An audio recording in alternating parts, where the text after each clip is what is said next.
দেখুন, বাজেট ছিল 1.39 জিডিপি, এটা ছিল 87,000 crore। সেটা থেকে আমরা চলে আসছি 136,000 crore, এবং এটাকে কিন্তু গ্র্যাজুয়ালি বাড়াতে হবে। অনারেবল প্রাইম মিনিস্টার কমিট করেছেন, উনি 5% পর্যন্ত রেজ করার কথা বলেছেন, বাট ওয়ান শট তো আর বাড়ানো যায় না। আমাদের তো এটা কনজামশন করতে হবে, সেইভাবে আমাদের প্রিপারেশন নিয়ে এগোতে হবে। আমাদের target next year budget allocation would be about 3.5। এই টার্গেট নিয়ে আমরা এখন যাচ্ছি। লেটস সি আমরা কতটুকু ডাইজেস্ট করতে পারি। It's not a bad thing to me, কারণ আমরা তো একটা পপুলেটেড কান্ট্রি, আমাদের এক্সপোর্টেবল আইটেমই হচ্ছে হিউম্যান বিং। সো আমরা এটা যত বেশি এক্সপোর্ট করতে পারি তত বেশি আমরা আর্ন করব।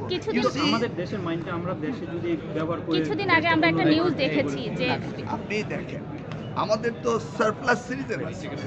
আমাদের সবচেয়ে বেশি টার্গেট করতে হবে যে এই হিউম্যান ক্যাপিটাল ডেভেলপমেন্ট করা, এটা হচ্ছে আমাদের মূল target.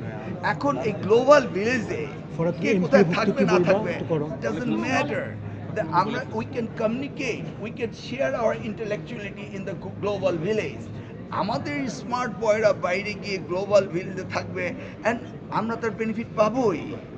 This is a good way to address. আমরা এক্সপেট্রিয়েট পাঠানোর কথা চিন্তা করছি কেন? To earn more remittance. It's the same concept. We'll lead the whole world.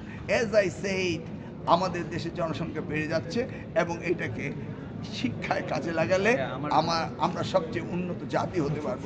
Because এটা অন্য জায়গায় ডিক্লাইনিং।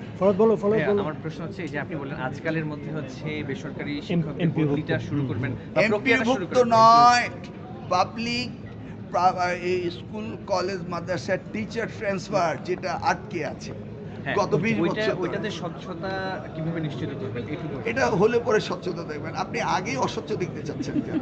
মাননীয় মন্ত্রী এসএসসি আপনি দেখুন না, তারপরে অস্বচ্ছ আপনারা বলবেন, আমরা অ্যাকশনে যাব। আপনাদের জাতির বিবেক। Let us take initiative, then you criticize. কিছুদিন আগে আমরা একটা এসএসসি দেখলাম পরীক্ষা যে রিটেকের একটা বড় সংখ্যার আবেদন পড়েছে, তো এই বিষয়ে কি বলবেন? এটা কি হচ্ছে আমাদের দেশে?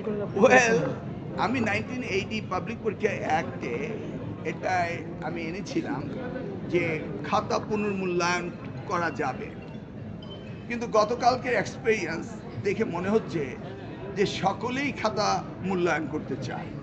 মানে আমাকে আবার 20 লক্ষ শিক্ষার্থীর খাতা প্রত্যেকটাই দেখতে হবে। It is quite impossible. অতএব আমরা একটা নীতিমালা তৈরি করব কোন ধরনের খাতাগুলো রি এক্সামিন হতে পারে। আপনি জিপিএ গোল্ডেন প্লাস পাওয়ার পরও আপনি রি এক্সামিন করতে যাচ্ছেন, কারণ mark also added in your future educational step যেগুলি এখন পর্যন্ত সর্বোচ্চ আবেদন করেছে 12 লাখের উপর হয়ে গেছে। এটা সর্বকালের রেকর্ড। তাহলে ইউসি আমরা যেটা আমাদের জন্য ইউজফুল এটাকে আমরা মিসইউজ করতে পারি না।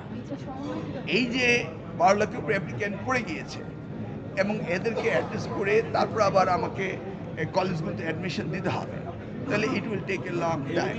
তো ইন দিস কেস আমরা এটা একটা নীতিমালাও তৈরি করব